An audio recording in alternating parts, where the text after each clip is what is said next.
Welcome to Ranju's free time vlog. இன்னைக்கு நம்ம இட்லி காலையில் மீந்துடுச்சுன்னா அது எப்படி ஒரு ஈவினிங் ஸ்நாக்ஸாக பண்ணுறதுன்னு காமிக்க போகிறேன். அதுக்கு வேணுங்கிற இன்க்ரீடியன்ஸ் எல்லாம் இங்கே வச்சுருக்கேன். இது ஒரு இட்லி 4. இது இந்த மாதிரி 4 6 அந்த மாதிரி கட் பண்ணின்னு இருக்கேன். இந்த சைஸாகவே இருக்கட்டும். இது பெருங்காயம், கடுகு, உளுத்தம்பருப்பு, பச்சை மிளகாய், கருவேப்பிலை.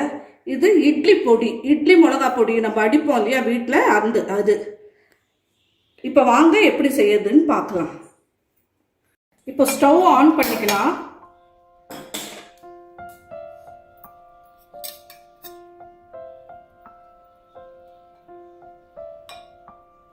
நல்லெண்ணெய் ஒரு 4 ஸ்பூன் விடுறேன்.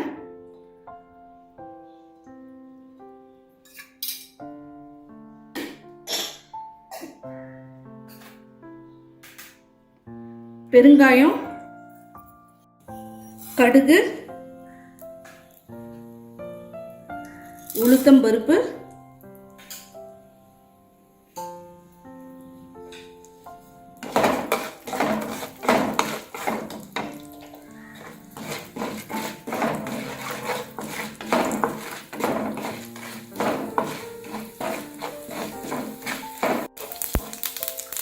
இப்போ பச்சை மிளகாவும் கருவேப்பிலையும் சேர்த்துருவோம்.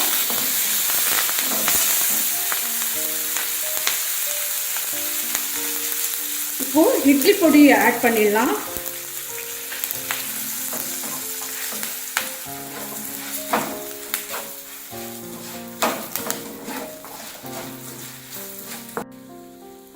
இப்போ இட்லியை சேர்த்துடலாம்.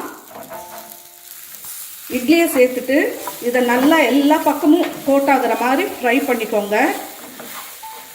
உப்பு இதுக்கு நம்ம இட்லி பொடியிலையும் இருக்கும், இட்லிலையும் இருக்கும். அதனால தனியாக போட வேண்டிய அவசியம் இல்லை. அப்படி உங்களுக்கு தேவைன்னா மேலே தூவிக்கோங்க.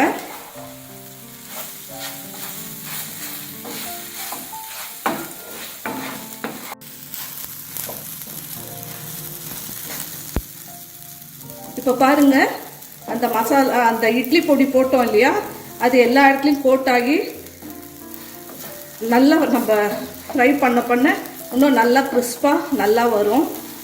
நீங்களும் இது ட்ரை பண்ணுங்கள். இது காலையில் இட்லி மீந்துடுச்சுன்னா இதே ஈவினிங் ஸ்நாக்ஸாக பண்ணி கொடுத்துடலாம் பசங்களுக்கு. இட்லியான்னா சாப்பிட மாட்டாங்க. இந்த மாதிரின்னா இது நல்லா உருளைக்கிழங்கு மாதிரி நல்லா கிறிஸ்பியாக நல்லா இருக்கும். நம்ம பொட்டேட்டோ ஃப்ரை எல்லாம் பண்ணுறோம் இல்லையா, அந்த மாதிரி இருக்கும்.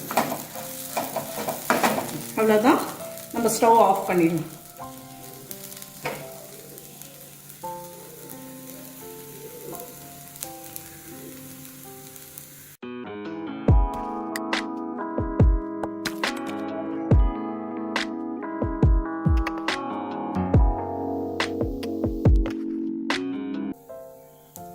இது லெஃப்ட் ஓவர் இட்லியில் பண்ண ஸ்நாக்ஸு. நீங்களும் இது ட்ரை பண்ணுங்க. எங்கள் சேனலுக்கு சப்ஸ்கிரைப் பண்ணலன்னா சப்ஸ்கிரைப் பண்ணிடுங்க. லைக், ஷேர், கமெண்ட் பண்ணுங்க. பக்கத்தில் இருக்க பெல் ஐக்கானை ப்ரெஸ் பண்ண மறந்துடாதீங்க.